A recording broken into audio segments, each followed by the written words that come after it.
Welcome back to After the Storm, and welcome to the Canes game review for game number 6 of the season, a 4-3 shootout win against the Dallas Stars. First thing is first, let's just go ahead and talk about those refs. I mean, this was kind of ridiculous. Yeah, what? Okay. Oh, I just got handed a sheet here. Apparently I have the skills required to be an NHL referee, because that's all it takes. I don't even know where to start with this game. What the fuck was any of that? This was just the most ridiculous I've ever seen. I'm going to get into the game because I just don't want to get hung up on this too long. But that, in 20 years of watching hockey in my life, that's the worst game I've ever seen officiated. Like, the most one-sided officiated game. So many phantom penalty calls on Carolina. I am not one to call out refs. I tweeted about this, but seriously, that was the most ridiculous game I've ever seen. So let's get into the game a little bit. To start with, Jamie Benn coming back, the captain of the Dallas Stars, coming back into the lineup, playing his first game of the season. Drew Shore makes his Carolina Hurricanes debut. Of course, he signed over from the KHL during the offseason. James Reimer, of course, starting this one again. I don't know if there was even much deliberation about having Alex Nedeljkovic come in for this one, but of course, Reimer being in for this game because of Mrazek's injury, he's going to end up being reevaluated on Monday. And on the other end, Anton Khudobin, who got pulled in last night's game, is back in. As I mentioned in the Canes game review last night, Khudobin being pulled as early as he was to get Jake Otten during the game was just a method to get Khudobin back in the net for this one. First period kind of started off a little bit slow. Esa Lindell took a penalty for the Dallas Stars. On the power play, though, a point slap shot from Dougie Hamilton, tipped in front by Jordan Staal. The captain's got his first of the season, and the Canes have a hot start, up 1-0. Other than a few other little plays here and there, not a whole lot to write home about. Niederreiter took a tripping call on Heiskanen later in the period. Other than that, the period ended 1-0 for the Canes. Coming into the second period, pretty much we had seen, I think, Carolina maybe play their best 4 periods of hockey they have all year. Certainly the best hockey I think I've seen the team play since, obviously, last night's game, but even before that, the bubble. And I'm not even talking about the bubble with the Bruins, because that was bad. The Rangers series, the Rangers series was actually some of the most dominant hockey I've ever seen Carolina play. Early on in the second, Jordan Staal takes a hit. Again, another kind of hit from behind. This obviously isn't a dirty hit. It's just, I believe it was called a penalty on the ice. It was just an interference call. Like, Jordan Staal wasn't anywhere near the puck. He gets hit hard from behind by Jamie Benn. Canes get a power play out of it. Dallas would end up killing it off, and of course Jordan Staal would return later on in the period. Heiskanen would take a penalty. Dallas would kill that one off too, so the Canes power play kind of faltering after they had a really good game 1 against Dallas. And on a weird little play where Reimer kind of mishandled the puck, Jamie Oleksiak was able to bang in the rebound. Yeah, 1-1. Drew Shore took a penalty for holding at one point in the second period, and for my money, this was the last time I saw Shore on the ice. I can't even tell you what number Drew Shore wore. That's how little I saw of him in this game. Canes would end up killing that penalty off. Hamilton takes a penalty a little bit later on Joe Pavelski. But shorthanded on that penalty kill, Brock McGinn with a slap shot. Just a clean clapper somehow makes it through Anton Khudobin's 5-hole. Of course, we'll see Khudobin's 5-hole come back later in the shootout to haunt him. Staal ends up with his second point of the game. He gets an assist as he passed the puck to McGinn. And honestly, you know what? I just realizing the correlation between McGinn's goal and Nino Niederreiter's goal later on in the game.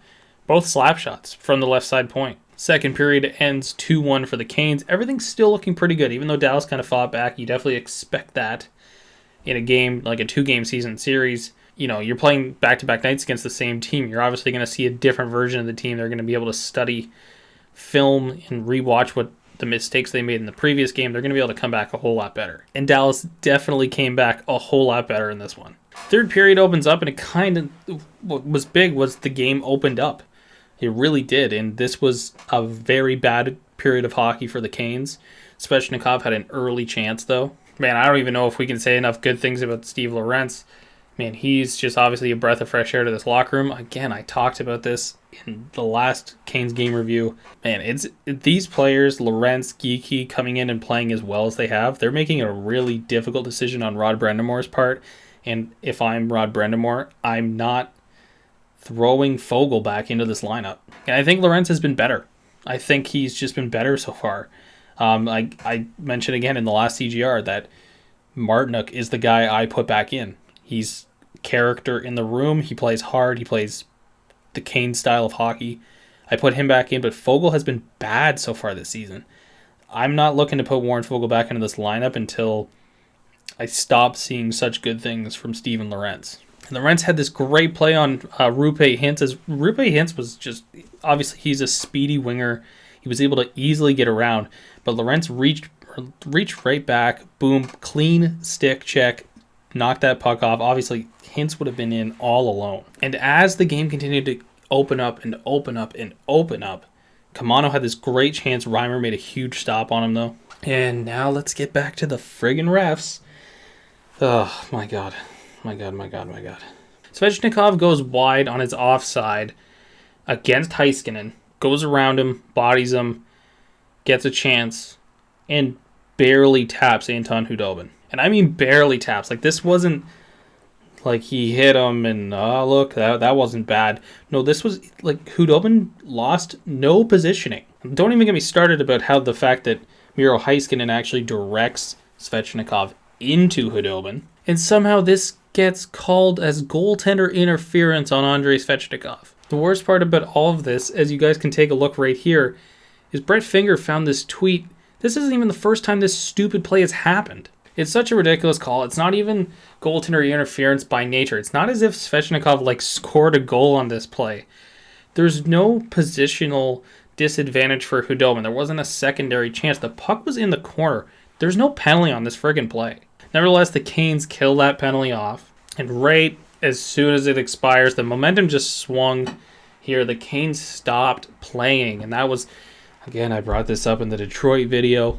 Man, when the Canes can't put together 60 minutes, they struggle mightily. Cogliano tied it up 2-2. Then not too long after that, Jamie Benn with this wraparound, it kind of clanks around and finds its way into the net. And the Stars lead 3-2. And right off the draw, Cogliano trips up Marty Nietzsche. Canes head back to the power play. And this whole power play, just if you look at the Canes and how they've played on the power play in the recent games, and then you look at this one, oh my God, night and day. This one for the wrong reasons. They're rushing the puck. They were rushing every single little play, trying to pass it, worried about getting it stolen off their sticks. They just rushed every little aspect of this power play, and it sucked. It sucked to watch.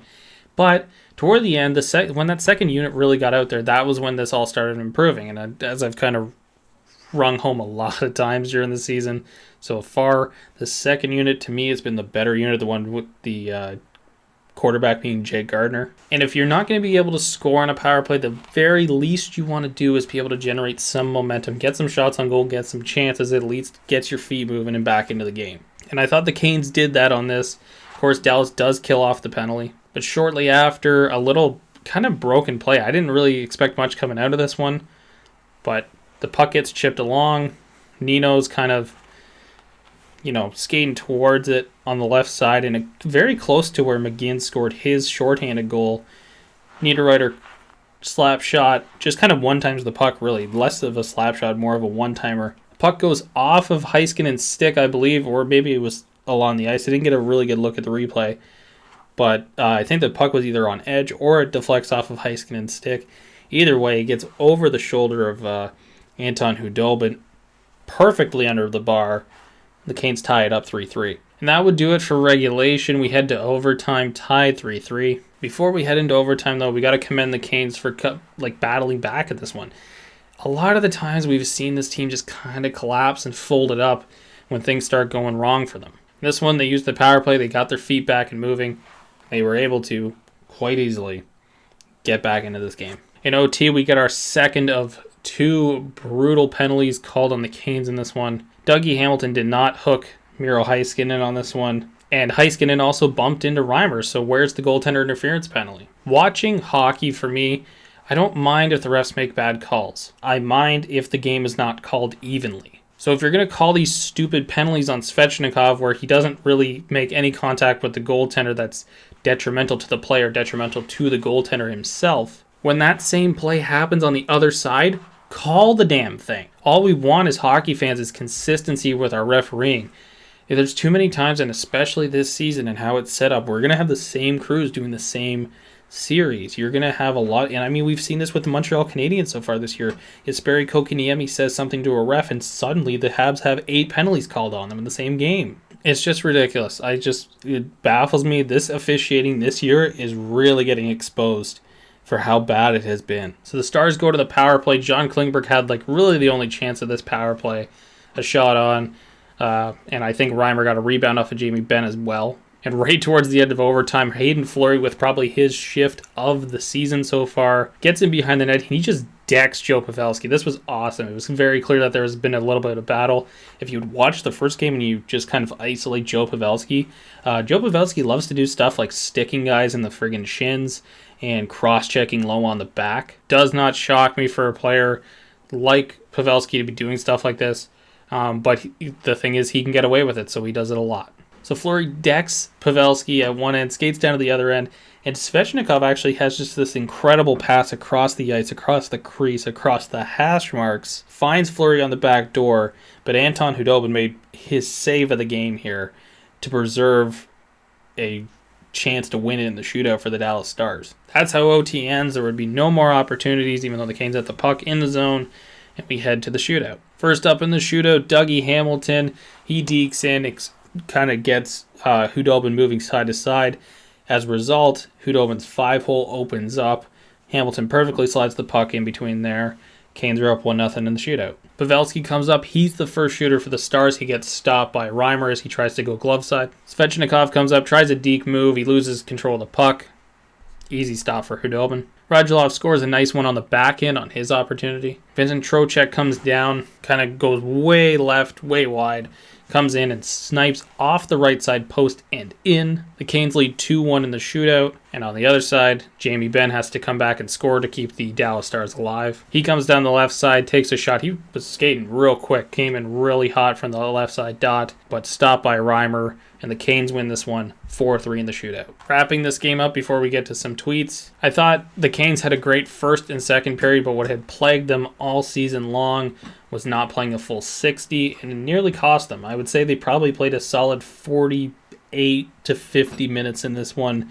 They really had a bad third period, but were able to corral that and get it to overtime. The refs in this one, I don't want to talk about it anymore. They're bad. They're bad, and the NHL should be looking into this. And again, we'll give some praise to the Canes. They battled and got 2 points out of this. I would say they stole 2 points. With the third period they played, they didn't really deserve a win here, but they were able to battle back, get to overtime, get to the shootout, and win in the shootout. Now let's get to some tweets. So the first of 2 tweets, this one from Caniac Zach. I'm not going to read it out. We're just going to let him have that one. And the second from Brett Finger, who gifted it so perfectly. Just take a look at this shot by Nino Niederreiter. Just perfect. Right under the bar, right in the corner. Can't ask for much more than that. Anyways, guys, that's going to do it for this CGR for game number 6 against Dallas, the 4-3 shootout win. I will hopefully see you guys next week for the Chicago games. Hopefully, fingers crossed, they don't get canceled due to any COVID testing. Thank you guys for watching. Click like below if you like the video. Subscribe to the channel if you want more Canes content. And I am going to go watch the Men's Royal Rumble.